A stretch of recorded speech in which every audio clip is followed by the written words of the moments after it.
change that to everyone. Then everyone can see your chat. Okay, let's get going.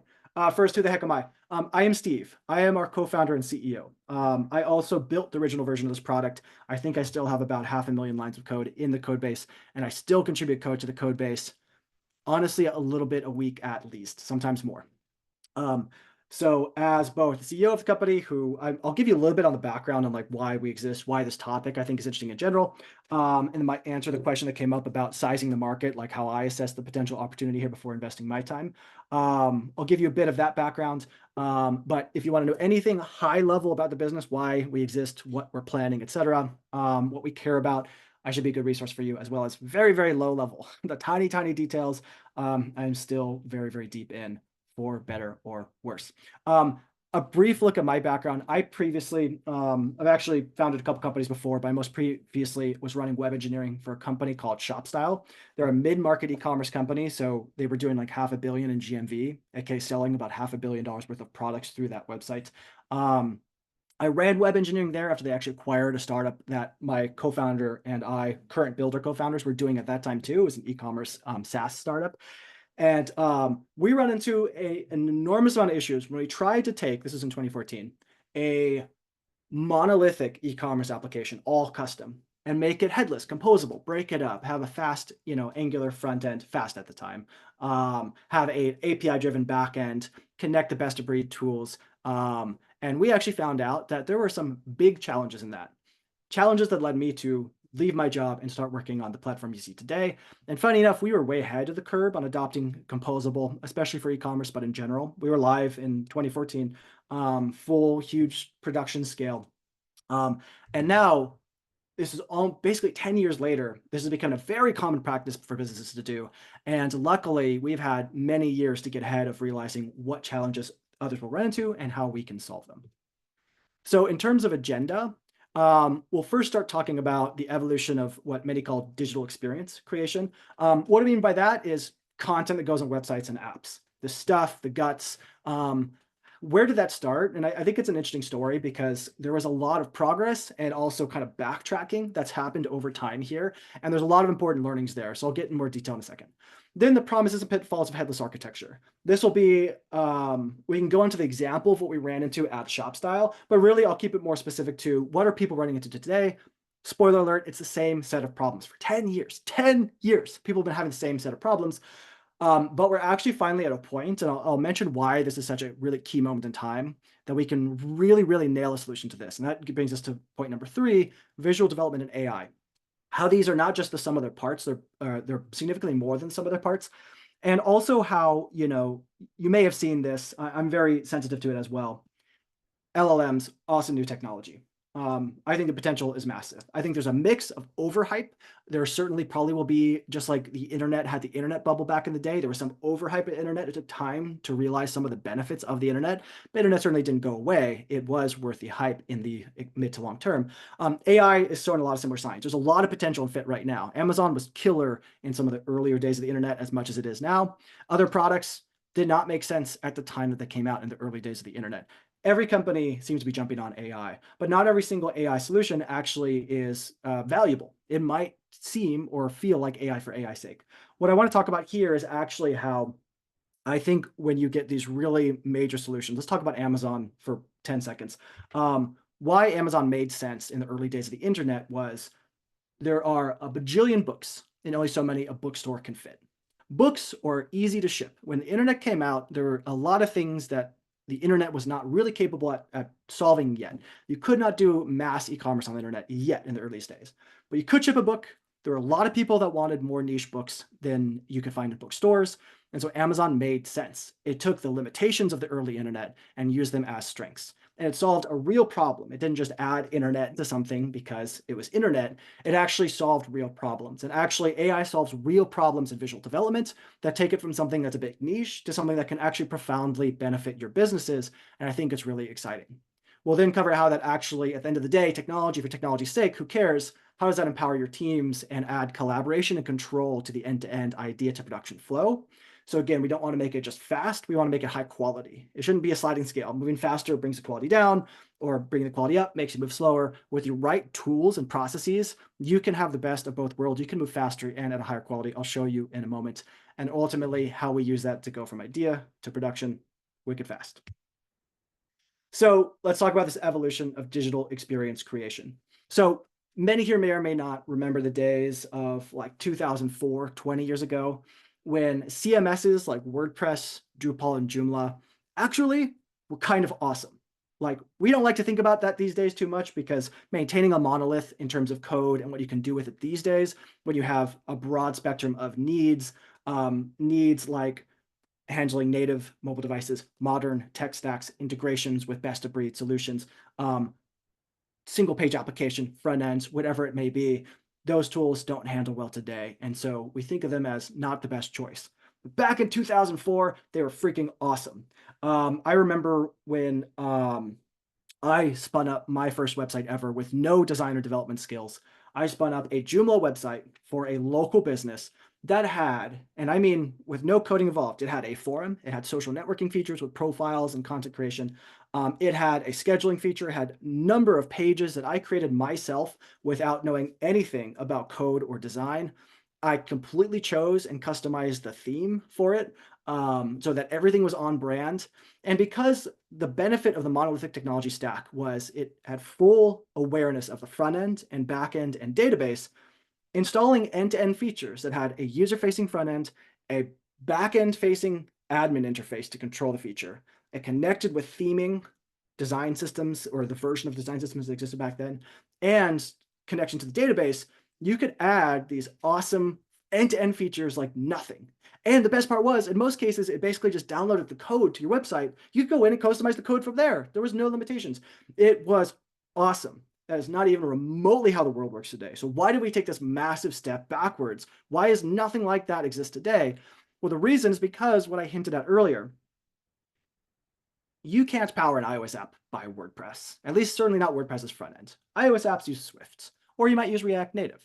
A modern website is probably not on WordPress anymore. It's probably using something like React Next.js. Maybe it's using Angular. Maybe it's using Vue, Svelte, Quick. There are so many technologies. There are so many ways we build now. And just WordPress or Joomla is not the go-to way anymore. It's not the most modern way. And they've existed for a long time because of those great benefits I described. But when you're a business of any maturity, when you need to do omnichannel, the same content's got to go to that iOS app, that Android app, that React front end. You might have a React marketing site and a React app that people log into that are separate and decoupled. You might have your own digital asset manager, e-commerce platform, product inventory manager, content management system, customer data platform, all connected.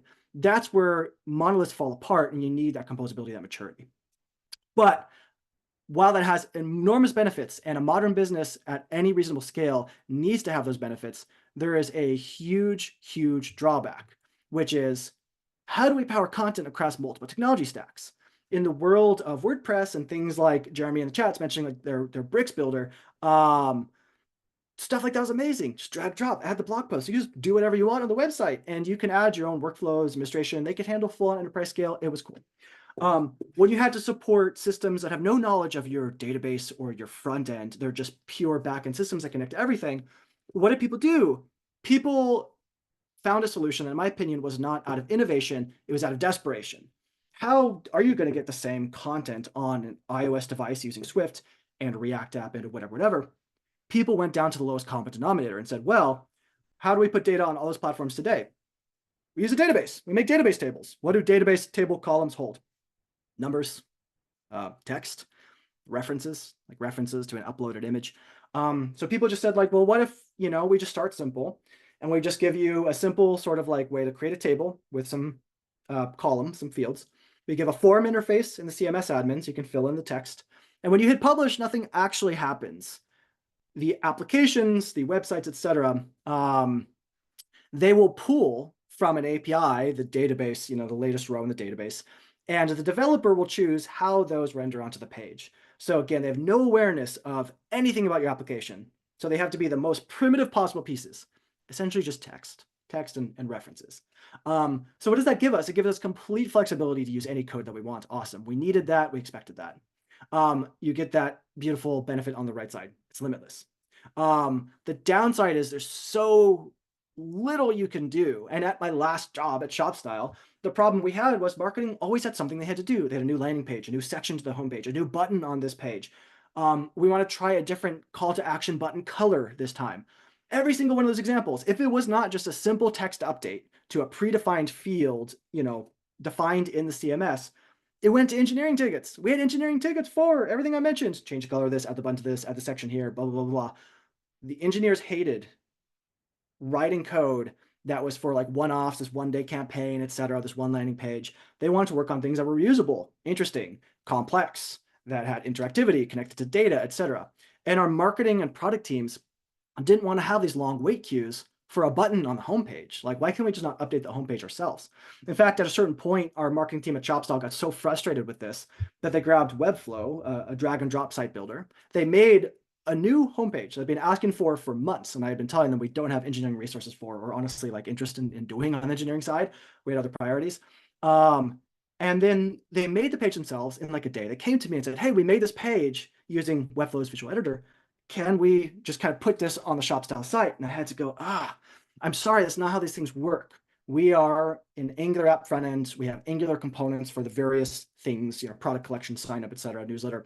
We have a Java backend. These things don't connect. There's no world where there's like a visual editor, like a no code type visual development thing that connects to our actual stack. So while we could not solve that problem at that time, we were stuck in this kind of in the middle situation where everything was slow to iterate and experiment. What the CMS could do, what marketing could do without engineering help was very limited. It was just swap this image, swap this text, nothing more, no less. And everything was just too rigid in structure. It drove people crazy. And this is the same situation we see virtually everybody at any reasonable scale in the world today is facing. And so the question became, this was actually what I ran into at ShopStyle as well, how can you solve this? How can you get to a point, something like we had in 2004 with monolithic CMSs, where people can actually make updates outside of highly rigid systems, but how do we make it fit with whatever your more advanced needs are of more composable stacks, a variety of different tools and technology choices for your scale?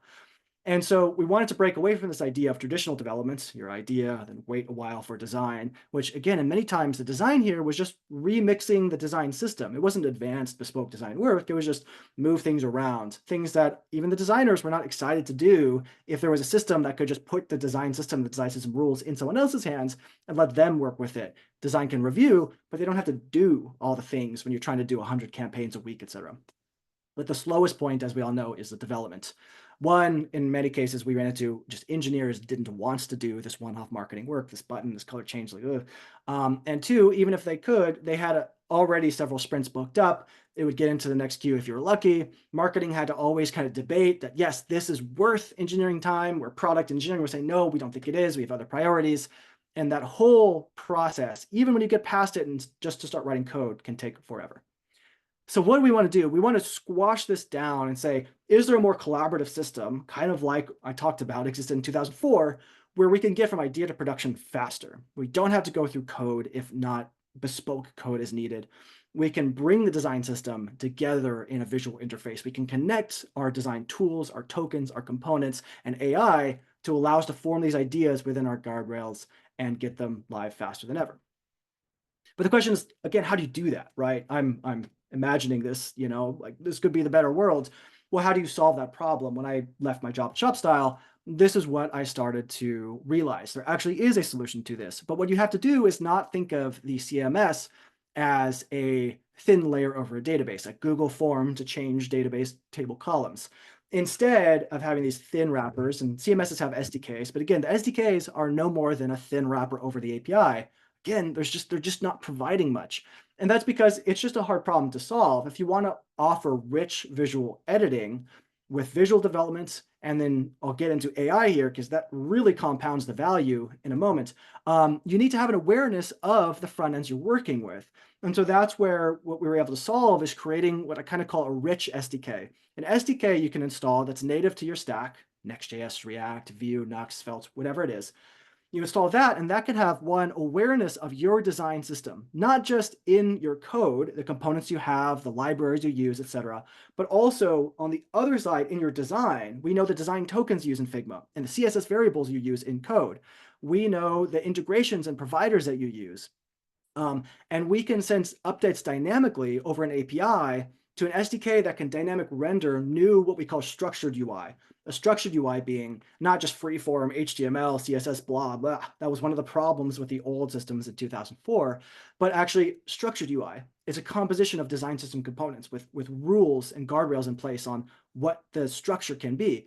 It's aware of your design tokens. I'll demo all of this and you'll see what I mean. So you can actually bring more people into the process without needing manual review of everything. The system itself can enforce the rules. As anybody familiar with designing in Figma or writing code, nothing is forcing you to follow the rules. You could have components in Figma. It doesn't mean people are using them or using them correctly. They're detaching them. You could have design tokens in Figma. Still doesn't mean somebody didn't just override it with a color wheel. And in code, you could have components for all the different pieces, but doesn't mean somebody always knows the right component. If you have a great system and storybook and other things, great, maybe. But your brand new developer may have no clue. And so the question is, can we add a platform here? So with those rich SDK integrations, that finally gets us back to a similar state we had in 2004, awareness of front end and back end, but with the huge benefit we've needed since, which is complete flexibility and composability, the ability to choose any stack that you want or need, and it can connect to that. That was kind of the big technology innovation here, so to speak.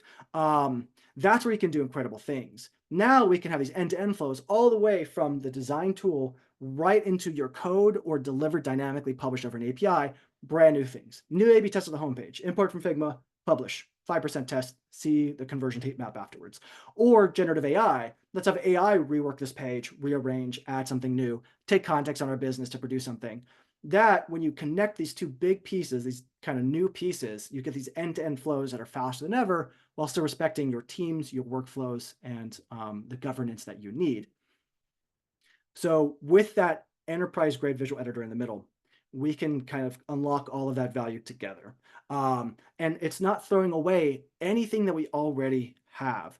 So in this sense, we can still do structured content management. Anything you already do in a headless CMS will work in a visual development platform that's enterprise grade like Builders. And so fields and forms, I'll show you in a minute. But you get the integration, you get the design system connection, you get built-in optimization tools, both for performance as well as A/B testing, personalization, etc.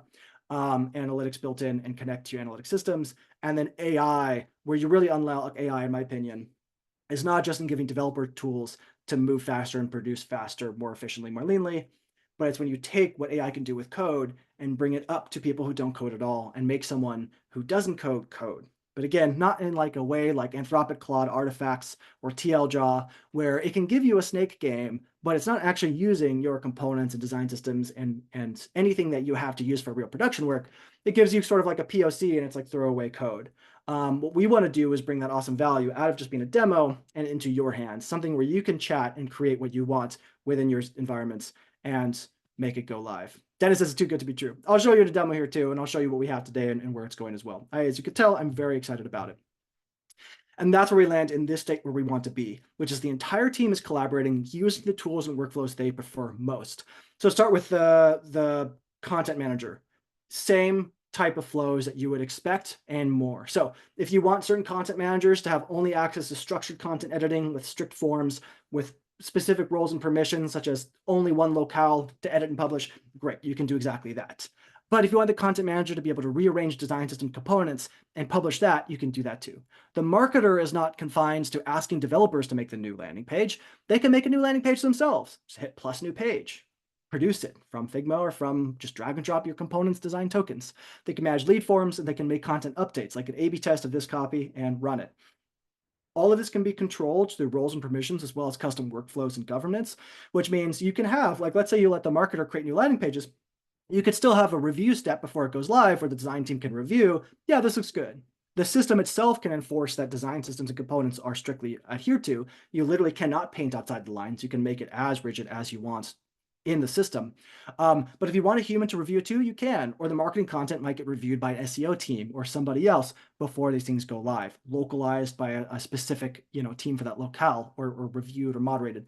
And then in these cases, these teams are using content platforms like they're used to, which really a visual development platform in this context is like a superset of a CMS or headless CMS or content platform, meaning what those platforms do, this does, and more. It has that additional layer on top, but follows a similar structure under the hood in many ways. But then take the designer and the developer. This is where things get particularly interesting, because the designer can stay in their design tool. Instead of learning a new tool for design in Figma and import. The integration makes all the difference. Bring the design from Figma, make it pixel perfect, make any final responsive tweaks. As you know, Figma has awesome responsive features like auto layout. But they don't actually handle all the way precision to every detail of how every screen size would adapt, such as breakpoints, etc.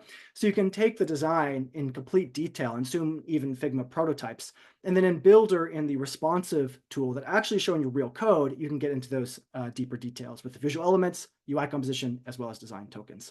And then for developers, you change nothing. Like, this might sound like some crazy new thing, like, oh, it's like, Webflow, I got to build my whole website with this. No, not at all. All of our customers, I don't care which customer or which size, they already had their own websites or apps. They had a Next.js site hosted on AWS, whatever. Builder integrates into what you have. You still have the code right there hosted however you have. The deployment doesn't change. You still have it in Git. All you do is integrate the SDK into whatever regions you want of your websites or apps. And then as developers, you focus less on compositions of components, the layout of the homepage and how that needs to change for this day or that day or whatever. And instead you focus on the reusable components themselves, performance, infrastructure, security, interactivity, connecting to data. You focus on the interesting hard stuff. That's at my last job at ShopStyle, what my engineering team was always asking for. They were like, I'm so tired of updating button colors. I want to make the search more optimized. I want to make the filtering UX better because it's clunky. And that's what we finally get to do. The developer doesn't have to deal with, red lines from the designer. The designer can do that themselves. It comes in true to form from Figma and can be modified in greater detail in the visual development environment. The marketer doesn't beg developers to update the color of the button for this A/B test. The marketer does the test themselves with any workflows and approvals, and you can publish or generate code at any step. Designer designs, content manager does content. We get this more happy environment that I think we've always wanted. You don't have to take my word for it.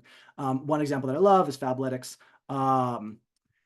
They saved 20% in engineering costs by adding the Builder platform to their workflows, and moved 75% more efficiently with marketing because of the visual editor, the visual development environment. And that's even before we added the AI features in Figma import. Things only accelerate when you add those.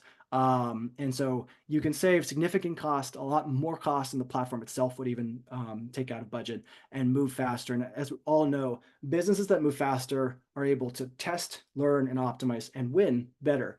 If our business could only run one test a month, and so we can only learn 12 things a year, versus if we can run one test per day or at minimum per week, we will accelerate and optimize and propel our business faster than our competitors if they're moving slower. So we want to be on the fast end there, while we have a system that has a built-in adherence to any quality standard we want. So as we move fast, quality only goes up, not down. The system itself adheres that we follow the brand guidelines, and doesn't allow you to go outside the lines, except when you want to, and except with the right person with the right roles and permissions.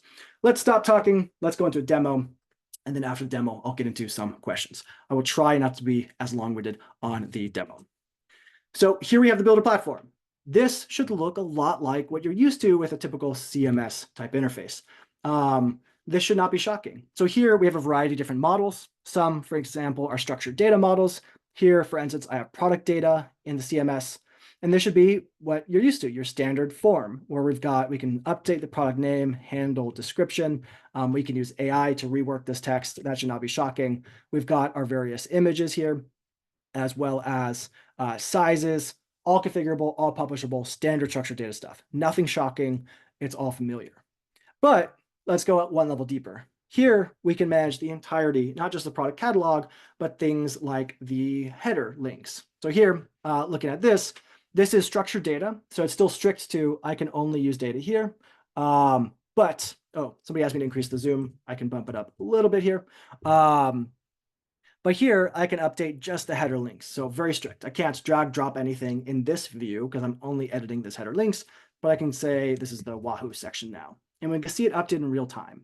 We actually can see updates for our product information in real time too. I actually want to show the form interface just to show variety. But here we can see our updates. We can publish. This is managing a full site in any structure you want. With structured data, you define the schemas, such as for product data. Here we've got the schema and fields we take for products. You can customize this any which way you want, validation, etc. Again, this is just the baseline. This is the table stakes. Where things get really interesting is we want to break out of very simple boundaries. So here, I'm going to do the first interesting thing. I'm going to make a new homepage. And I'll just call this Steve's homepage. And I just want this to be @ /.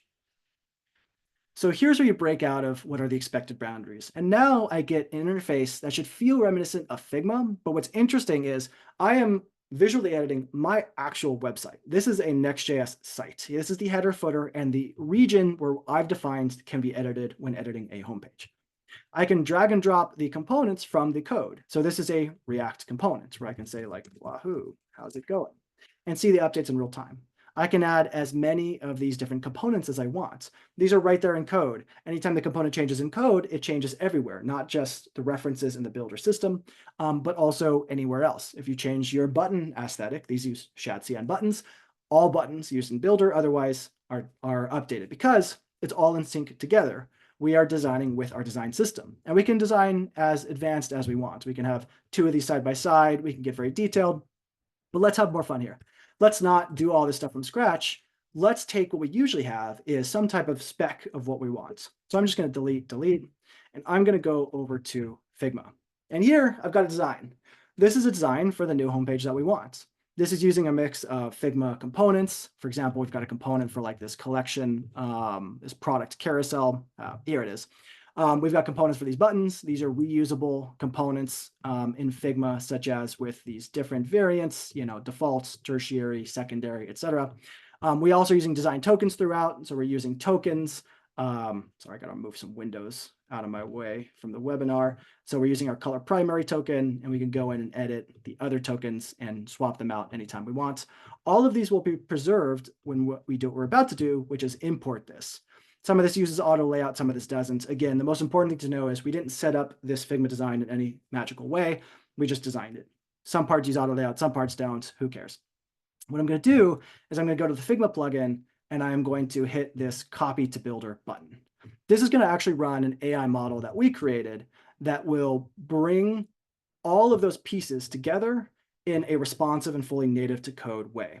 So what I can do is pull this over and just hit paste, and boom, there's my design reproduced to pixel perfection inside of Builder. This is inside of code, which means A, it is 100% responsive to all screen sizes. B, it's using my components and tokens.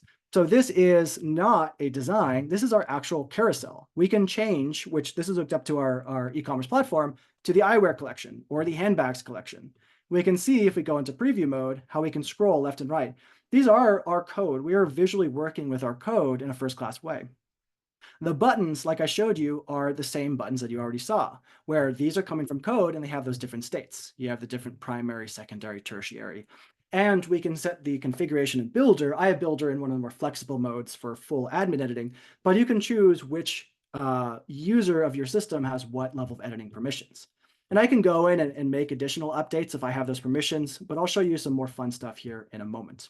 The next thing I want to show too is when you want to offer slightly more bespoke design, for instance, down here, we didn't have a component for this. This kind of 3-up grid is something that we had no component already for, but that doesn't mean that we don't want this. And so what we want to do is we want to allow what we call structured UI, which is we can define this, but it has to use our design tokens. For instance, this background color is not freeform chosen. This is the background light color, which comes from our design tokens. Those are defined in code, and they're connected to CSS variables. So it's the exact same color used anywhere else in the app. If that variable changes, the builder content and the rest of your site or app content changes. We can change this to the energetic or whatever token we have, but I still like that background light. Similar with things like the text colors, we're using the primary color. For spacing, we get specific options. Like if I wanted to go in and add some space to something, I can go in and change it to just the tokens we allow, such as the large or tiny space. So everything is structured to match your specific design guidelines to any degree of flexibility that you want. So this part's really fun, and like I mentioned, that Figma import is using AI models that we completely trained from scratch. It's pretty common these days that people say they train models when they actually don't mean that. They actually, at most, fine-tuned, but more likely just use RAG, like request augmented generation, which is not training, but people kind of say it is. This was actually trained from scratch from a huge library of patterns that can ensure sort of accurate, responsive layouts all the way down. Now, when you're in a system like Builder, you can do a couple things. One thing you can do is just generate code. So we can grab all of this stuff as, let's do React and Tailwind code, and we will generate that out. Multiple files, you can sync this to your code. Any of this, if you just want to turn designs to code that leverages your components, this is importing components from your code base. It will also generate multiple files and components as well, can be done. So if you just want to accelerate your existing workflow of design to code across multiple files, etc., you can do that here. But where things get particularly interesting is when you integrate our SDKs, which I mentioned you can do over an API. So while we can just hit the sync to code button, what's more interesting is hooking up the SDK. There's a little preview here in the product of what it looks like, but it's an API call, and then it's our SDK component. And so I'll finish up showing you what the code looks like here. Pretty good. And I can also chat to add anything else I want to, like add tests for this. And then it'll actually go ahead and produce the new final code. Now with any modifications they ask for, like at the end, it'll produce tests. But where I want to go with this is not just that, like, hey, all this stuff is down to the details scrutinizable code. You can export at any time. What's more exciting is publishing over the API. So anything we do here can be literally instantly published if you want, or you can use governance and workflows as an alternative instead. So what that means is instead of just hitting publish, instead it's kind of like a pull request in GitHub. You then request someone else's approval, and you can customize every step. Who approves each stage before going to production? Like an SEO review, it could be a design review, could be a, whatever else, localization, and that can include integrations. I'll get back to integrations in a moment, but also anything that happens here, because it's dynamic, we can run A/B tests on. We can jump in here and add as many A/B test variations as we want, split them evenly, et cetera, et cetera. And then when we hit publish, we can literally drag and drop a different version for each variation, hit publish, and view the conversions both in platform as well as in your own tool of choice. We have heat maps and other analytics here. We can also personalize. So we can connect this to our customer data platform and say, hey, this version of this page will only be visible by our returning customers. And because all this stuff is coming from the CMS, aka the API, it's all fast performance, server-side rendered. It's exactly like, or extremely similar to, if you literally did what we did back at ShopStyle, which is we just hard-coded variations per different audience, which we did it for performance reasons because tools that added blocking JavaScript and injected personalized updates was a problem. What you need is it coming from the back end as if you wrote it yourself. There's a million more features I can show here, but I want to jump into some of the upcoming features that I think are really particularly exciting.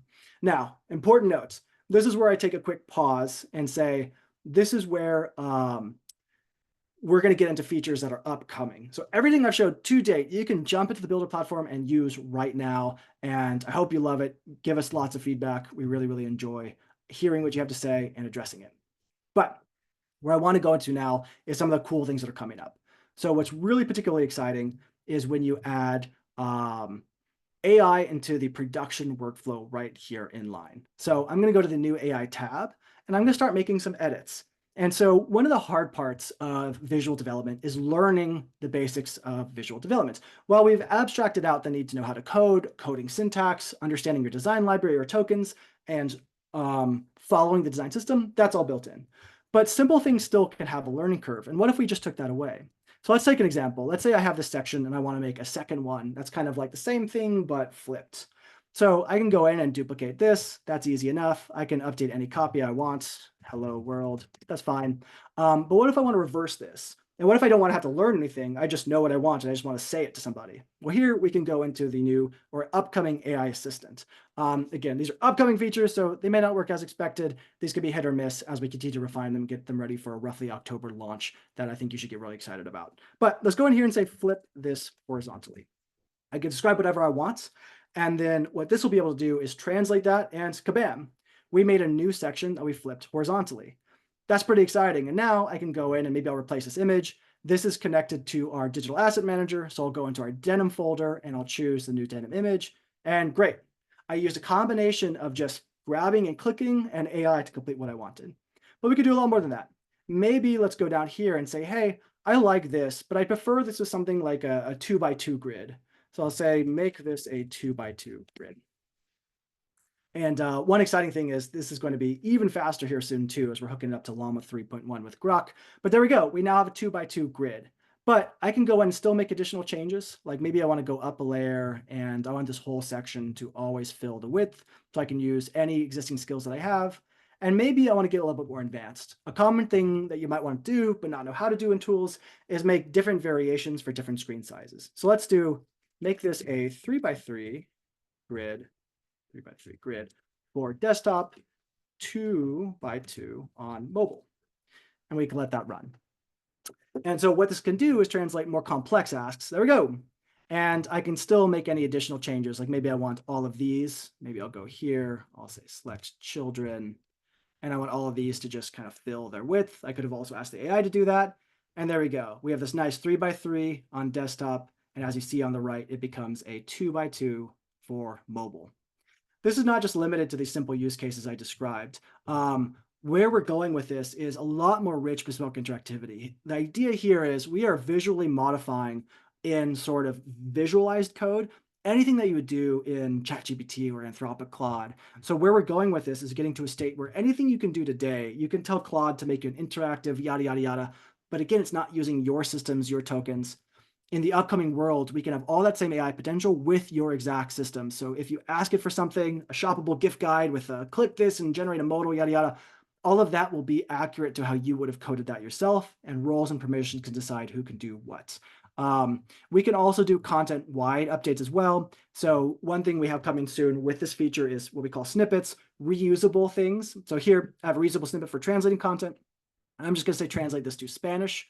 So if you do certain things on routine, like maybe we're making a localized version of this, here you could see in real time it is updating all of the copy to be Spanish bit by bit, just like how I asked it to, which is kind of cool to see it update in real time as it works kind of piece by piece.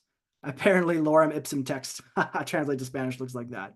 But you get the idea. So we can make full kind of streams changes throughout the entire system as much as we want as well, which I think is really, really exciting.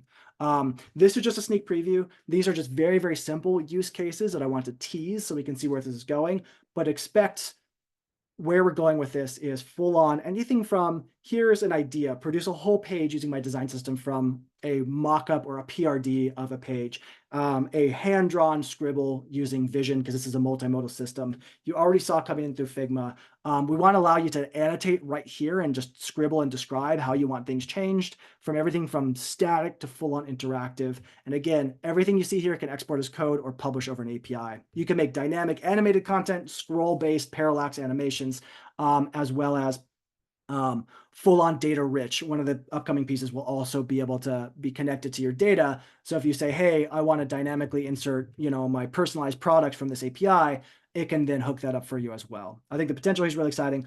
I could talk about it ad nauseum. I'm going to pause here for a moment and start going through the questions in the Q&A. So thank you all for hanging with me what we got here. A little bit behind schedule, but I want to get through as many as I can. I'm going to also open up the chat here too. I broke my Zoom settings so I can not see all of the exciting chat going on. And yes, everything is GDPR ready, GDPR compliant. Let's get through as many things as I can. How does it know which components I want to use? In the case of the Figma import, it just knows that based on what Figma component was used in Figma and how that kind of matches what you have in code. Let's see what I can get through. I got asked to skip to the demo. Hopefully Sean stuck around. We will send the recording, so if you want to skip to the demo, you certainly can. Let's skip through some questions here. So one question is, do you think AI will help more for building one-time pages than something that needs to be maintained for a long time? It's a good question. I think one of the best use cases for visual development, like putting parts of the keys in the hands of other team members, is best for things that need to be rapidly changing. So that could be new pages, new marketing tests, new landing experience, a new campaign page or section, promotional content or sections. Those types of things work really, really, really well. One question that came in on chat is, how do you make wizards from Figma designs? I assume by wizard, you mean like multi-stage, sort of something that has multiple steps of interactivity. One thing we plan to integrate with is Figma's prototypes. So what that means is you could define a full-on end-to-end interactive prototype. And then from that, you can bring that into Builder and we'll consolidate it down to be actually interactive and real. And we kind of jokingly call it our make real feature. Take something that looks like a prototype and actually bring it in and make it actually function correctly. Let's see. Let's go through more questions. We've got a bunch. I am trying to, okay. Pad the button, stop button, display in text fields. I don't fully understand one of these. I'm going to work through as many as I can though.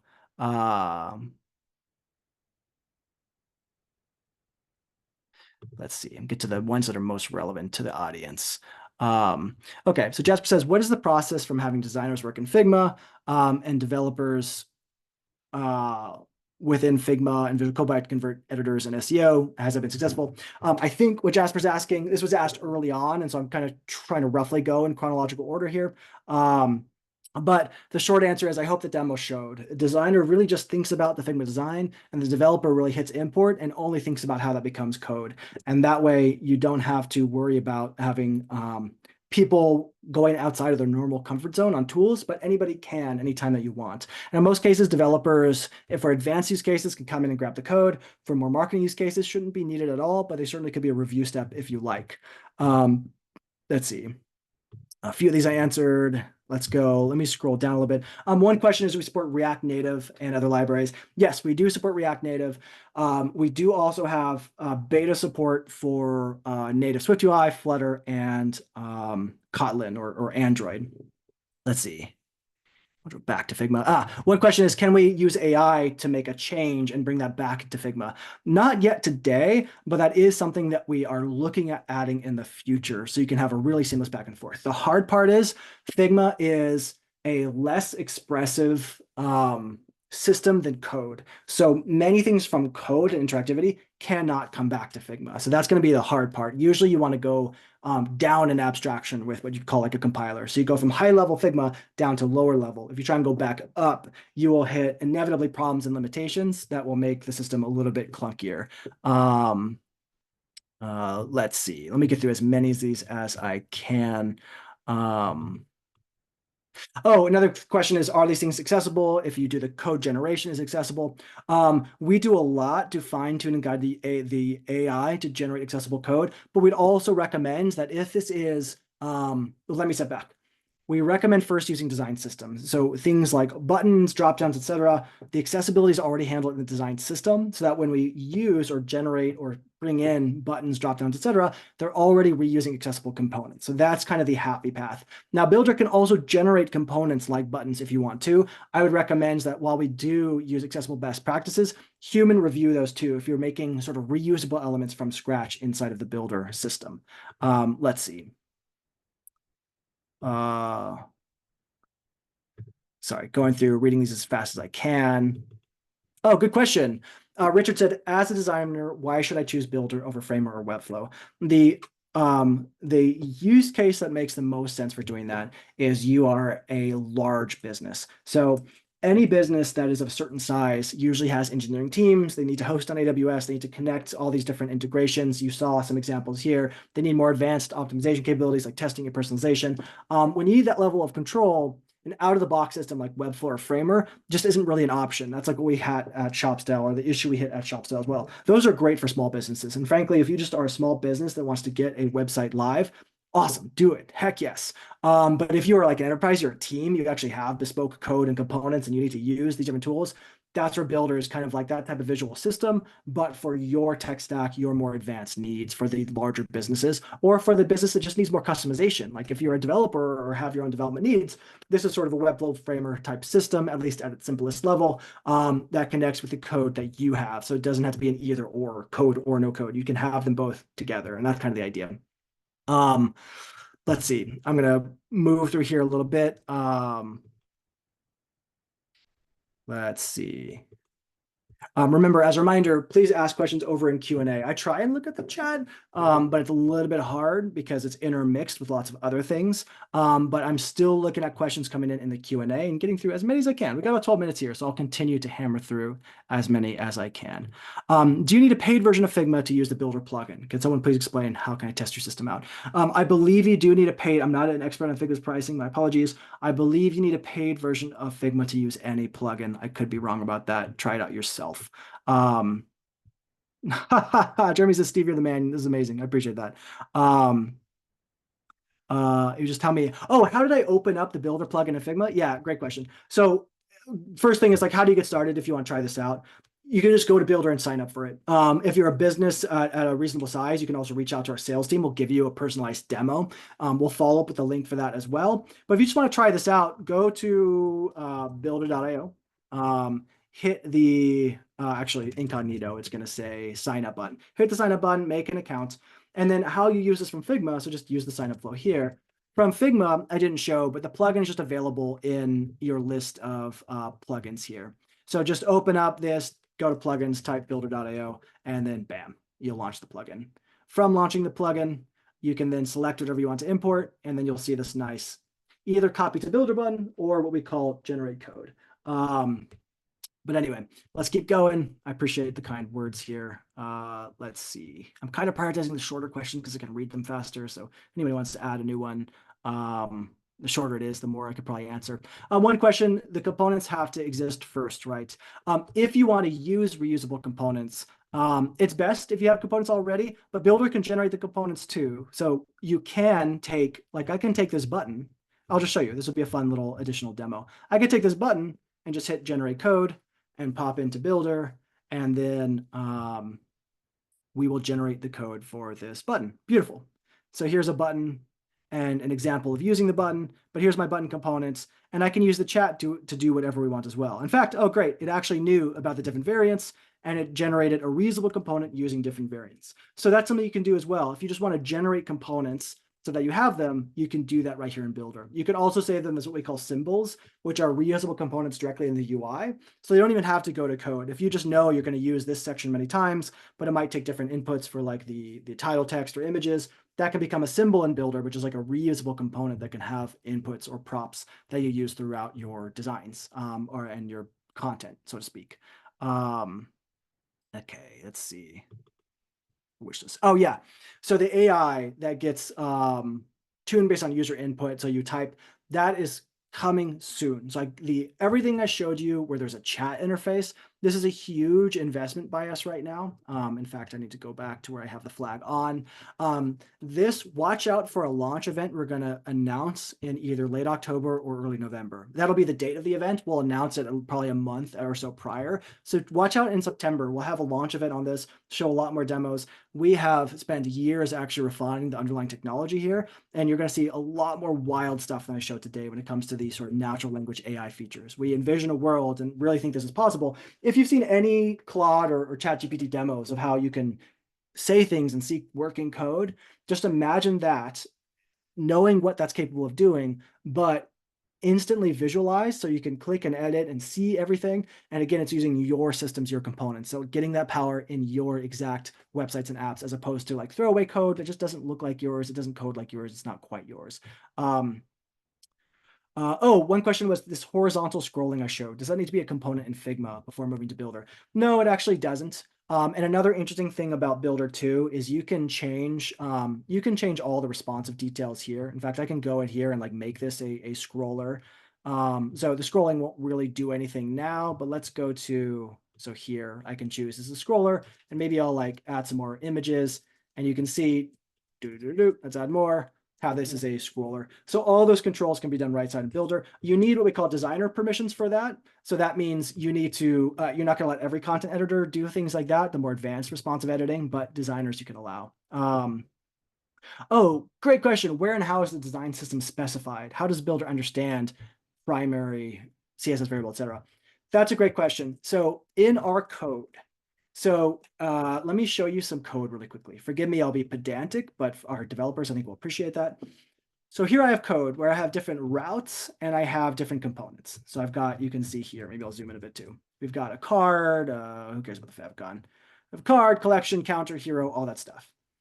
Builder has a dev tool. You actually just run inside of your code, npm init builder.io at latest. I actually don't even remember what happens if I've already done this. Yeah, what this will do is this will actually connect and scan and discover your components, and it'll generate a small configuration file for you. So it will generate this. This is a definition of your components. There's also a UI that you can launch here where you can choose which components are included. But here you can see it's aware of our design tokens it discovered from CSS variables. You can see the components it discovered, and it's aware of the types of them. So it knows that text alignment is a string that takes these different values. And you can customize this. This configuration defines what the UI looks like so that people in your team, what kind of pickers and options and choices they get to. These can also be integrations with other systems. It's pretty cool how it works. You're in complete control. And anytime your website with this configuration loads in the visual editor, whatever settings or components you specify will show up in the system. They're both accessible, like you saw, to the drag and drop editor. So I can add, this hero, etc., make some changes adherent to the structured UI. And the AI and the Figma import are aware of them as well, which is really handy. So we'll keep going. Oh, I think that actually answered two questions here. Is this GDPR ready? Yes, 100%. Two questions about GDPR. Yes and yes. Let's see. Oh, great question. So Anthony's asking, is it possible or suggested to use Builder for specific parts of pages or specific parts of a website? So yes. So let's take a simple example. If you, I'm trying to think.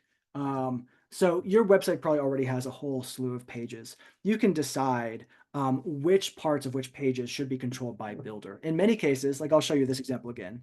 In this case, we are saying the homepage edits the homepage, so the slash route, in between the header and footer. That's all. Builder is sort of a piecemeal system that you decide what areas are controllable. If I jump over to our docs developers, tons of stuff in the docs, by the way. You can go to the docs for answering a huge plethora of questions, of course. But here you can see that these are the three types of integration. Structured data, which is just like any headless CMS has. Section building is sort of visual building in parts of pages, sections of pages. You can query the right section to show with any type of rich UI, structured UI you want. And then page building, which is make infinite new pages. You can say, make a new page, here's the URL, add whatever you want. You can mix and match whatever pieces make sense for your use case and where, which is quite nice. Is the way developers specify design tokens Builder specific? Yes and no. So the way design tokens are specified is a simple configuration, but it's completely independent. So you can specify the design token values either as CSS variables. So let's assume you already use CSS variables. All this does is makes Builder aware of what variables we want to make available for people to use. And you can make it a strict, finite list. So only those are usable, as well as what the kind of friendly name should be. Like, do people really need to see, -- color deconstructive, or should we just say deconstructive because it's already in the list of colors? These are kind of organized in such a way. And so these could be any value though. These can be dynamic as well. So let's say you have it coming from some JavaScript variable. This could be deconstructive color. And that value could, under the hood, be, FF0000, something like that. It's completely agnostic. The whole point about Builder is it works with your systems, however you work. It's not going to tell you or force you to use anything. We just need a little bit of metadata to translate what does this look like in code to how should content editors be able to use this? What restrictions or naming conventions should they see? Oh, great question. So questions, how does this look in the perspective of, for example, a marketing team that would like to push out new content, for example, blogs into the website? What is the workflow, given that the copy and other assets exist already? Great question. There's two ways you can do this. Well, really three. So let's talk about the blog post use case. I'm just going to jump in and let's make a new blog post. I'll give you a preview of an upcoming blog post we have coming. So what I like to do is go over to our Builder space. Here, this is actually how we build all of our Builder products and websites. This affects the app, our site, our blog, etc. And I can go in here and say, I want to make a new blog article. And so two things. Let's say this is designed in Figma, then you can just import the design for Figma like you've seen before. Oops, I might have broken something. There we go. I didn't break anything, even though I like to break things in my local environment. So here's the shell of a blog post. But let's say it's coming from another tool. What we can do is I can jump over to Notion, is where we write our blog posts. You can use anything you want. And so I will show you over in Notion, here's a blog post that we hope to get live here in the next couple of days, where AI assisted developer tools miss the mark. And so what's really cool is I can actually go here and I can say exports. So anything for the flow I'm going to show here is we support Markdown as an import. And so I'll just go in here and say export Markdown. This will generate Markdown, which is a very standard format.